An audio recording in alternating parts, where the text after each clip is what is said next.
வளைகாப்பு விழாவானது கர்ப்பிணி பெண்களுக்காக கொண்டாடப்படும் விழாவாகும். பெண்களின் கர்ப்ப காலத்தில் நிறைய சம்பிரதாயங்களும் அதை சார்ந்த கொண்டாட்டங்களும் நடைபெறும்.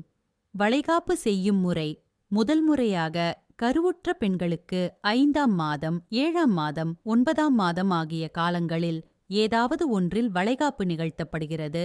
வளர்ப்பிறையில் நாள் பார்த்து அதிகாலையில் தட்டுகளில் வளையல்கள், பூ மற்றும் மங்கள பொருட்களை வைத்து பின் கருவுற்ற பெண்ணை நாற்காலியில் அமர வைப்பார்கள்.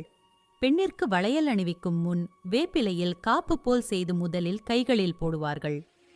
பின்பு பெண்ணின் கூந்தலுக்கு மல்லிகை அல்லது முல்லைப்பூ சூப்பிலிடுவார்கள். பின் ஒவ்வொரு பெண்ணாக வந்து கருவுற்ற பெண்ணுக்கு மஞ்சள் பூசி குங்குமம் இட்டு வளையல் அணிவித்து மலர் தூவி வாழ்த்துவார்கள். திருமணமாகி கருவுறாத பெண் ஒருத்திக்கு துணை காப்பு போடுவார்கள். பெண்ணின் ஒரு கையில் இரட்டை படையிலும் மற்றொரு கையில் ஒற்றை படையிலும் வளையல் அணிவிப்பர். இறுதியாக அனைவருக்கும் 5 வகையான சாதம் பரிமாறுவார்கள்.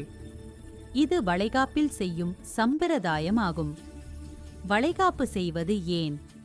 கருவுற்ற பெண் எந்த ஒரு சிரமமும் இல்லாமல் மனமகிழ்ச்சியுடன் குழந்தையை பெற்றெடுப்பதற்காக மேற்கொள்ளப்படும் முக்கிய சடங்கு வளைகாப்பு. கர்ப்பிணி பெண்களுக்கு வளையல்கள் போடுவதன் மூலம் எளிதாக பிரசவமாகும் என்பது ஐதீகம். தாயின் கையில் அணியப்பெற்ற கண்ணாடி வளையல்களின் ஒலி குழந்தையின் நரம்பு மண்டலத்தின் வளர்ச்சியை தூண்டுவதாக அமைந்து குழந்தைக்கு பாதுகாப்பான உணர்வையும் நல்ல மனநிலையையும் தரும். வளைகாப்பில் எல்லோரும் குழந்தையையும் தாயையும் வாழ்த்துவதால் பெண்ணுக்குள் இருக்கும் பயம் குறைந்து மிகவும் சந்தோஷத்துடனும் மனதைரியத்துடனும் இருப்பாள்.